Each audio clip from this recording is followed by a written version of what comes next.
All right, you ready for this? March if you're squeamish. Yeah, March is Colon Cancer Awareness Month. And we need to be made aware of colons, I guess. Fox 13's Big Budah is at Granite Peaks Endoscopy Center talking about colon cancer screening. Not just talking about it, he's walking the walk. Well, he's doing the do. As it were. Uh-oh. Well, I did have a colonoscopy last week. I went through the whole procedure, so we're going to show you some clips from it. You know, I really didn't feel any effects from it. I'm fine. I'm up and running, so to speak. But this morning's going to be kind of like MTV Cribs meets Dr. Oz. So we're going to give you a tour of the facility. We're going to break down some of the myths. But I totally feel fine. I don't have any side effects whatsoever. I mean, I'm just kidding. You've been sitting on a donut all weekend, B? I've been sitting on a donut all weekend. No, I'm just kidding. I feel fine. But like I said, MTV Cribs. This is our laundry room. That's how we roll. You know, because sometimes garments get dirty and you got to clean them up here. And in this room here, it's just another office and some other medical facilities. But this room, this is where all the magic happens. Uh-oh. Right in here. So. We're going to do a couple of things this morning. We're definitely going to show you clips from my colonoscopy so that, we can break down some of those misconceptions, some of those myths, but we're going to have a live colonoscopy right here with one of the doctors. And we'll answer any questions you have. If you want to go on our website, you can ask those questions, fox13now.com. Dan, I'm doing this for you. Because I heard you haven't done one yet. I have no questions about it. You're good. Yeah. We're gonna have to be careful on the camera angles this morning. Well, get ready. Well, we'll see if you have any questions. So don't go anywhere. We got some great information coming up next. Bye, guys. See you, B. Bye, B. You're watching Fox 13's Good Day Utah. There are a lot of myths about what it's like to undergo a colonoscopy, a colon cancer screening. Yes, there are. So we're going to debunk those myths. Actually, you and I aren't, but Budah's going to. I don't want to. We're going to let Budah handle this one. He's going to separate fact from fiction. Good morning, B. Not going to ask any questions either, B. You can ask any questions, and that's what we're here about this morning. We're trying to break down some of those misconceptions, put the cap on some of those myths. So let's start off with right off the bat, Dan or Carrie, do you guys have a question? Let's start with one question, and then we'll try to answer that and get some information, some stats about why it's important. Yeah. So I have a question. What do you got? Does it hurt? Does it hurt? Seems like it would. It depends on what your definition of hurt. I mean, with pain scale from 1 to 10, 1 being a prick of a needle and 10 being you got hit by a car. No, it doesn't hurt, actually. We didn't get a number out of that. I'm just trying to create some suspense. No, actually, it did not hurt. When I went through it last week, it did not hurt. But I didn't do it with any sedation. So, and that means something. So if I can do it with sedation, with no sedation, and there's no pain at all, so you're going to be sedated. Most patients are going to be sedated. You're not going to feel a thing. Why weren't you sedated? Yeah, why would you do it without sedation? Hello, it's me. I'm crazy. That's just how I roll. What's up with that? I would ask for double sedation. Yeah. No, they told me that I could be sedated. I said, well, can I not be sedated? They said, yeah, but it may be uncomfortable. I said, let's do it. Let's go for it. So I'd say, why don't you sedate me at my house? Don't even let me know you're taking me to the endoscopy center. You can be sedated. Let me give you some facts and some figures. Good morning. How you doing? Hi, Budah. How are you? I'm Patty Mansour from the American Cancer Society. No, we're celebrating Colon Cancer Awareness Month. Give us some facts. People may not be readily available to go out and do it because they have those misconceptions. And the most important thing you can do is get yourself tested. Colon cancer is one of only 2 cancers that can be detected through screening and then prevented. So you'd be missing a great opportunity. It all happens at the colonoscopy, as you know, where polyps are found, and they can be found early and then removed right during the procedure, and you're done. And you only have to go once every 10 years if you're 50 or older. If you're under 50 and you have some family history, you want to talk to your doctor and get one scheduled, because you just want to be preventing it. That's the most important thing. Right. Now, I'm definitely under 50, Dan, but the reason why I went is because I have a history of colon cancer in my family. My father, my grandfather, a couple of my uncles, they passed away from colon cancer, symptoms from colon cancer. They suffered from colon cancer. So because of that history, I have to go in a little bit earlier. So all morning long, we're going to walk you through the procedure. What do you have to do the day before? How do you prep? And then we'll get into the live colonoscopy in around the 7 o'clock hour. So we'll show you clips of my journey. And Brian, God bless you. God bless you, Brian. Me and Brian are much, much closer than ever possible. I don't think you can ever split us up anymore. What did you do with the tape? You still have the tape, or did you throw it away? Threw it away. Good. You threw it away. Okay, good. We're good. Oh no, we saw you up close. Don't go and anywhere. We're gonna get some more information. We'll talk. We'll watch, and we'll laugh and cry together. That's what we're gonna do. And we all may be closer. Yeah. Yes. After what we see. We feel a close connection to you. Get out of here. Bye. I don't know. You know what we don't want to think too much about is Big Budah's colonoscopy. He had one earlier, and now he's trying to flush. Is that what you're supposed to do? Yeah, what are you doing? Didn't you already do the cleanse? Just trying to stay hydrated. That's all, you know. Yeah. I'm still on the weight program, so even though I went through the colonoscopy, I'm still trying to lose weight and gotta get my daily dosage of water in. 8-ounce glasses. 8. Right. Yeah, you know what I'm talking about. Yeah. Mm-hmm. Yeah. So let me show you really quick the day of. So you get prepped up. If you want to roll that video, you know, I walked in, you get into a hospital gown, you sit in, they take your vitals. Is it up yet? Oh, thanks for telling me. All right. So there it is. And you're getting ready. They take your vitals. You know, you have lots of encouragement from the staff. But what I want to talk about right now is the day before. Dan, how you doing? Hi, great. How are you? So let's talk about the prep. There's something, you have to do something before you actually get the procedure done. And if you could talk about that. You bet. You want the colon completely cleansed. So you have to drink lots of fluids and get a laxative that will clean out the entire colon. We use Movie Prep.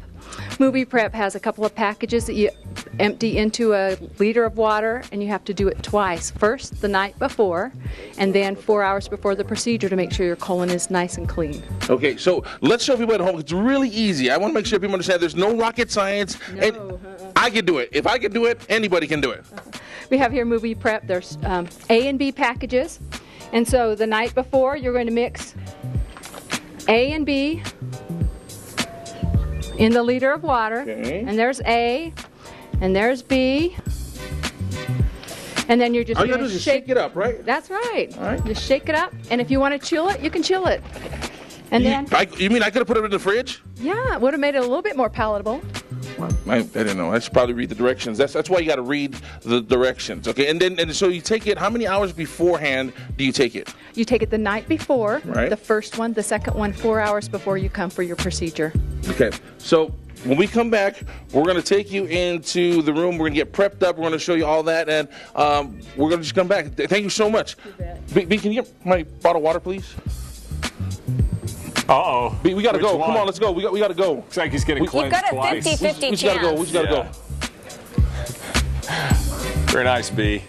Oh. He's going to keep on losing weight. Memories. Oh, no. Back to you, the studio. Oh, B. Brian, I can't believe you just did that. Cheers. That's the good stuff. Not sure we want to see this other area. I know. Big Budah had a colonoscopy, and he's got video to prove it. Lots of video, extensive video. And he says it didn't hurt, was not even uncomfortable. What's up, B? Well, it was a little uncomfortable, but the pain, there was no pain. There's more pressure than anything else. Let me see. I still can't believe you wouldn't just opt to have the anesthesia. Well, see, Yeah, what just go to happened is, sleep. if you saw the first video, they put IV in my arm, and so they had the sedative ready in case I was like, you know what, let's put it on. And Just at no in case you point did I screamed? feel any pain. No, well, I didn't feel any pain at all. I just felt pressure, and but it's definitely the reason why we're doing it is to clear up some of those misconceptions and those myths about getting a colonoscopy. So if I can do it without being sedated, you're going to be doing it sedated, and you won't feel any pain. Because I didn't feel any pain, just maybe some pressure. I don't know a better word to describe it, because it didn't hurt. That was the most important thing. So we're just trying to give you a hookup. Speaking of hookups, it's Monday, and we always do fun Monday stuff. So instead of dreading going to work, you can be on your computer getting some great deals like this hookup. Check it out. I think that we've gotten to know Big Budah a little bit too well. Very intimately this morning. We saw his colonoscopy. We saw his, his colon. Well, you We've gotta say been it like inside that. it. I'm not sure what it was, actually. Why does Carrie try to sex it up by saying intimately? No, don't say it like that, Carrie. She was grossed Dan had out, the right tone. Yeah, Dan was right on top, and then Carrie's like, yeah, we get to know him intimately. No, it's not like that. No, I'm sure I didn't mean it like that either. Although we've already cleared up some of the misconceptions, it's not painful. I did it not under a sedative. You just feel pressure. Let's introduce our next guest. Let's start over here. Your name, sir, and what do you do? I'm Andrew Heiner. I'm a gastroenterologist here at Granite Peaks. Okay, and our patient here. I'm Dr. Kyle Barnett. I'm not going to say that this is revenge, Doc, but I'm just saying I'm much more comfortable on this side than where you're at. I understand that, yeah. How you feeling? I'm feeling great. Yeah. Now, let's talk really quick since you're having the procedure done right now. Misconceptions that people might have. We already cleared it up. It's not painful. People will be sedated. I did it unsedated. You're doing it unsedated. Talk about that. Yeah, I think one of the misperceptions is that it's an uncomfortable procedure. I would say more than 95% of our patients undergo sedation, and so they don't remember having the test done other than coming in the room and talking to the doctor, talking to the nurse, and then receiving the sedation. And the next thing they remember, they're in the recovery area. So it's not an uncomfortable thing, but most people feel a little squeamish about having this procedure done without sedation, so the vast majority do have sedation. Yeah. And so the way Doctor and I did it, there's no drugs involved whatsoever other than the IV just to keep you hydrated. But let's go with the procedure and let's take a look at what's happening right now. Okay, we've advanced the colon up to the top, or the scope up to the top of the colon, and he's cleaned out nicely. And now we're just coming back very slowly, taking a good look, trying to find any polyps or any other lesions in the colon. We try and take most of our time as we're bringing the scope out, looking very closely, because some of these polyps can be very small, 1 or 2 millimeters.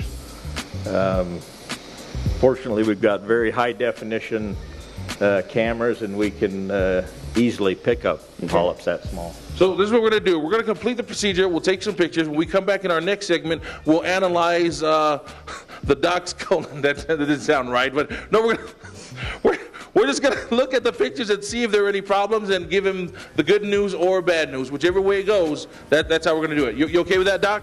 That's great. All right, let's do that next. Coming up. Don't go anywhere. We're going to just hang out here. Wouldn't think of it. Well, Big Budah's going where we really didn't want to go.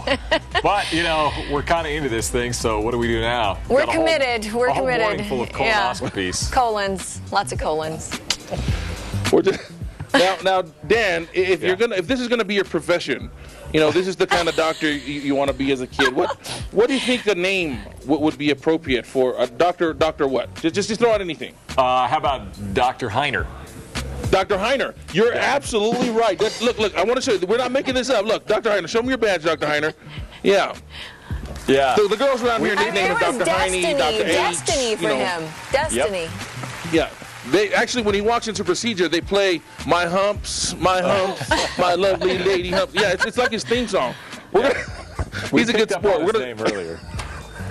That's his real name. We did not change it. We did not doctor it up. So there's no pun intended. We're going to talk to him here in a little bit with the analysis. Dr. Barnett, a lot of misconceptions. We're breaking that down.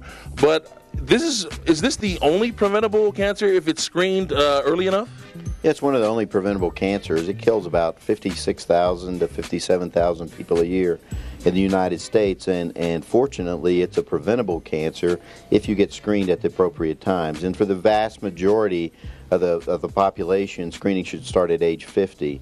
And there's really no predilection for males or females. There is a misconception that females don't get this disease, and that's incorrect. And so if most people would be screened at the appropriate time, then this could be prevented. Now, is this procedure covered by most people's insurance carriers? How does that all work? Yes, I mean, if people come in at the appropriate time and are screened, then we don't really run into any problems with insurance coverage. I mean, it's a widely recognized procedure. It's one that's easily performed, and it can save your life. Yeah, and for me, Dr. Barnett, I'm sure like you, if you're going to get the procedure done, what better name to trust than Dr. Heiner?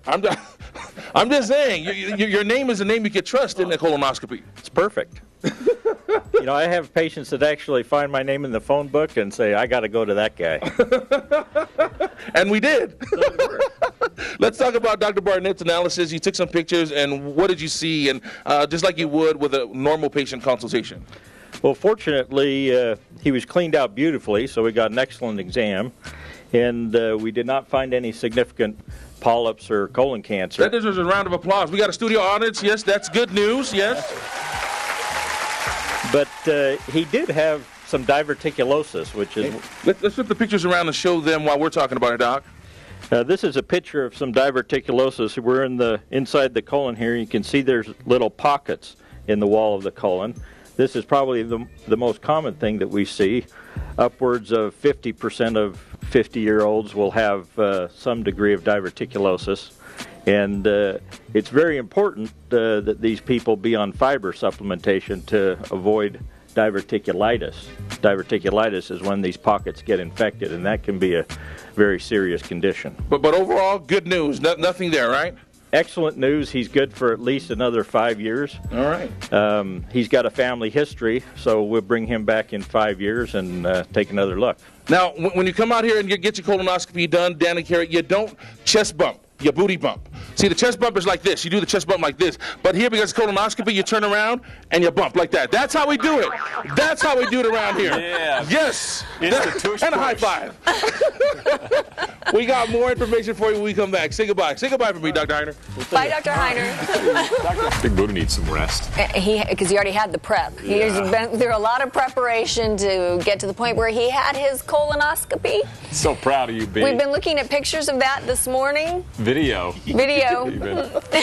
Well, It's congratulations not really for you appetizing. for being strong enough to see that. That's good. Yeah, so if you're Now, I having will say breakfast this- this morning, not a good Yeah. time. No, it's good to have breakfast because you can get a colonoscopy and clean yourself out. It's okay. But this segment, I want to focus on some of it's kind of a modern miracle, if you will. Look, this is the scope. Okay, this is what is helping us clear up some of those misconceptions, actually, and see if there's any. It's called polyps, right, Dr. Heiner? Correct. Okay, so now talk about this. It actually does a lot of function. It's not just a camera. That's correct. This is an instrument that can manipulate things inside the colon. We can take polyps out. We can inject things into the colon if we need to. Let me just show you here. Okay. We've got controls here that can turn. Well, let me just pick it up here. If you look at the tip of the scope, we can go right. Oh, yeah.